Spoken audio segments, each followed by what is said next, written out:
சொல்கிறேன் அப்பா ஓய்பா, அல்லாஹ் என்னை சந்திப்பதில் விருப்பமாக இருக்கிறான். எனக்கு இருக்காத அவனை சந்திக்க விருப்பம். அவன் என்னை சந்திக்க விருப்பமாக இருப்பது போன்று நான் அவனை சந்திக்க விருப்பப்பட மாட்டேனா ஓய்பா? எனவே அவனை சந்திப்பதை நான் தேர்ந்தெடுத்துக் கொண்டேன் என்று சொல்லி அவர்கள் திரும்பி வருகிறார்கள். அன்றைய தினம் அவர்களுக்கு தலைவலி ஏற்படுகிறது. ஸல்லல்லாஹு அலைஹி வஸல்லம் அவர்கள், அருமையான பெருமக்களே, தலைவலியும் கூட நமக்கு ஏற்படக்கூடிய தலைவலி போன்று நாம் நினைத்துவிடக் கூடாது. அது காய்ச்சலாக மாறியது. அதை சுட்டிக்காட்டுகிறேன். சீனா அப்துல்லாஹ் இப்னு மஸ்ஊத் ரலியல்லாஹு தஆலா அவர்கள் ஸல்லல்லாஹு அலைஹி வஸல்லம் அவர்களை பார்க்க வருகிறார்கள். ரசூல் ஸல்லல்லாஹு அலைஹி வஸல்லம் அவர்கள் காய்ச்சலாக இருக்கிறார்கள். அப்படி காய்ச்சலாக இருக்கும் பொழுது மேனியிலே கை வைத்து பார்ப்பது என்பது, ஒருவர் சுகமில்லாமல் இருக்கிறார், காய்ச்சலாக இருக்கிறார், ஒரு மேனியிலோ அல்லது நெற்றியிலோ கை வைத்து பார்ப்பது என்பதும் கூட நமக்கு வழிமுறை சுன்னத்.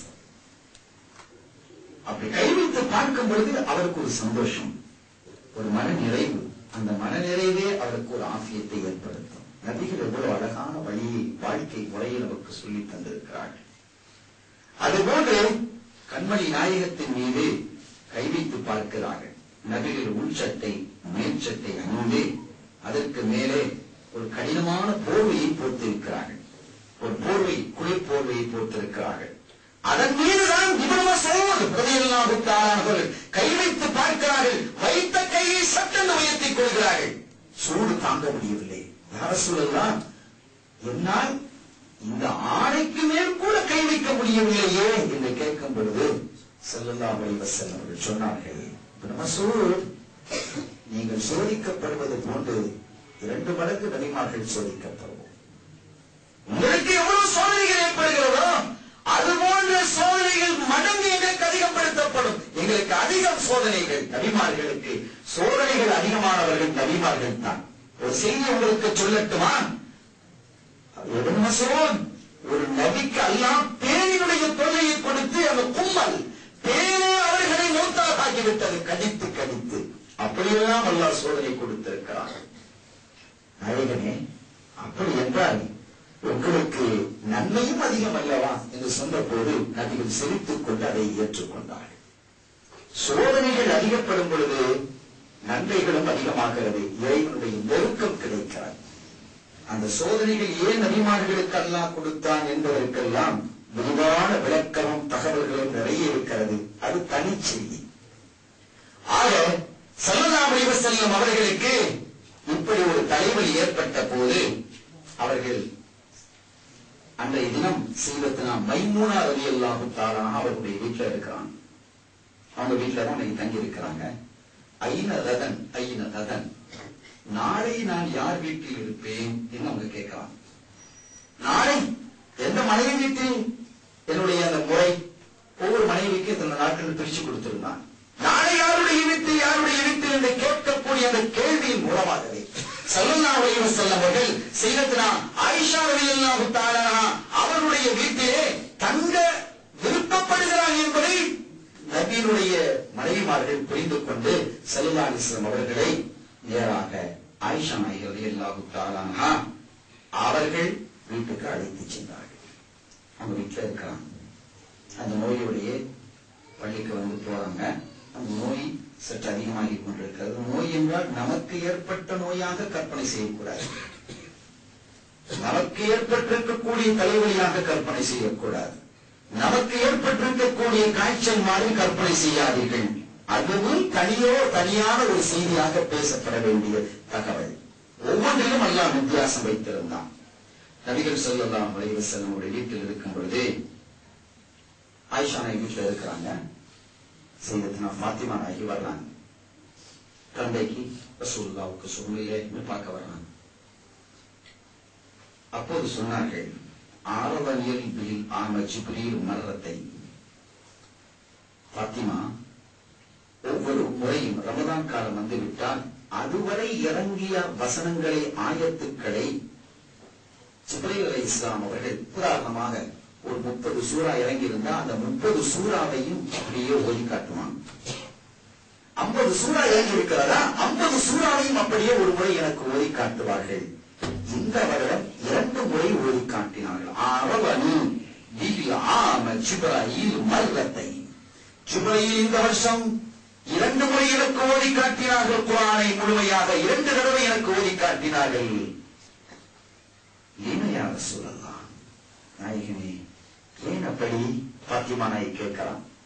என்னுடைய ஈர கொழுந்து என்று நபிகளால் பாராட்டப்பட்டவர்கள், சய்யிதத்து நிசாஇ அஹ்லில் ஜன்னah, சுவனலோகத்தில் வாழக்கூடிய பெண்களுக்கெல்லாம் தானி தளபதியாக இருக்கக்கூடியவர்கள் சய்யிதத்துனா ஃபாத்திமா நாயகி ரலியல்லாஹு தஆலா அன்ஹா அவர்கள் கேட்கிறார்கள், யா ரசூலுல்லாஹ், ஏன் நாயகமே அப்படி ஜிப்ரீல் அலைஹிஸ்ஸலாம் அவர்கள் 2 முறை உங்களுக்கு இந்த வருடம் ஓதி காட்டினார் என்று கேட்ட மாத்திரத்தில், உமா அத்ரி தானிக்க இல்ல தரத அஜரி, பாத்திமா நீ பொறுமையாக இருக்கணும், என்னுடைய காலம் இறைவனை நெருங்கி செல்லக்கூடிய காலம் வந்துவிட்டது, என்னுடைய அஜல் நெருங்கிவிட்டது என்று சொன்ன போது சீதத்தினா ஃபாத்திமா நாயகி அப்படியே கதறி அழ ஆரம்பித்தார்கள்.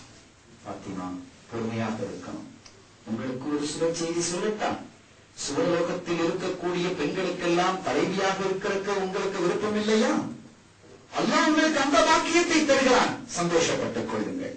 அந்த கவலையை மறக்கடிப்பதற்காக ஃபாத்திமா நாயகி ரலியல்லாஹு தஆலா அன்ஹா அவர்கள் மீது நபிகள் கொண்டிருந்த பாசமும் நேசமும் இருக்கிறதே, விவரிக்க முடியாது. ஒரு தந்தை தன்னுடைய மகளின் மீது எப்படி பாசம் கொள்ள வேண்டும் என்பதற்கு அது ஆதாரமாக அமைகிறது என்றாலும், அதுக்கு நிகரான ஒரு பாசமாக எந்த ஒரு தந்தையும் தன்னுடைய மகளின் மீது, அல்லது எந்த ஒரு மகளும் தன்னுடைய தந்தையின் மீது அப்படி ஒரு பாசத்தை காட்டிவிட முடியாது. நடப்பதும் கூட ரசூல் நடப்பது போன்று நடக்க வேண்டும் என்று விரும்புவார்கள்.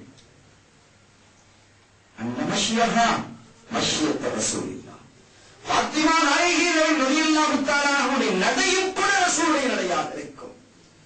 அப்படி திரும்பி பார்த்தாலும் கூட ரசூல் எப்படி திரும்பி பார்ப்பார்களோ அப்படி திரும்பி பார்ப்பார்கள்.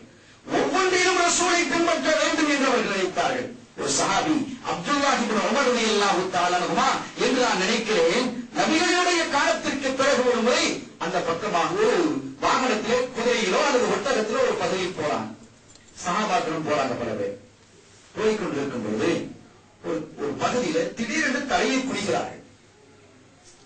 தலையை கட்டுவதற்கு எதுவும் இல்லை, ஒரு பலகை இருந்தா மரம் இருந்தா தலையை குனிவோம், அதுபோன்று தலையை குனிந்தபடி செல்கிறார்கள். தோழர்கள் கேட்டாங்க, இவன் உமர் ரலியல்லாஹு தஆலா அன்ஹு எதுக்கு இந்த இடத்துல அப்படி தலையை குனியுறீங்க? ஒரு முறை ரசூல் ஸல்லல்லாஹு அலைஹி வஸல்லம் அவர்களோடு வரும் பொழுது இந்த இடத்தில் ஒரு மரம் இருந்தது, அதனுடைய கிளை இப்படி இருந்தது. அதாவது அந்த கிளைக்கு கீழே தலையை குனிந்தவர்கள் சென்றார்கள். இப்போது மரம் இல்லை என்றாலும் நபிகள் தலையை குனிந்த இடம் என்பதால் நான் குனிகிறேன் என்றார்கள். சுப்ஹானல்லாஹ், என்ன பாசம், என்ன நேசம்!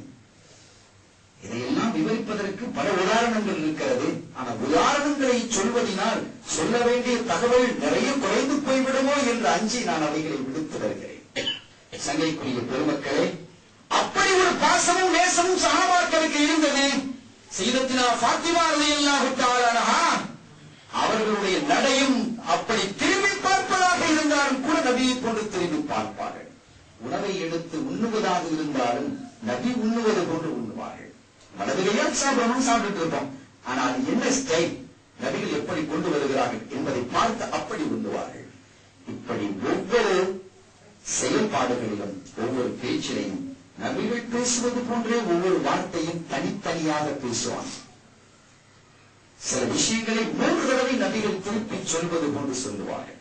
இப்படி பாசமும் நேசமும் இறுக்கமாகவும் நெருக்கமாகவும் ஃபாத்திமாவிடம் இருக்கிறது என்பது நபிகளுக்கு தெரியும். அவர்களை தயார்படுத்த வேண்டும் தன்னுடைய வஃபாத்தை சுமந்து கொள்வதற்கு.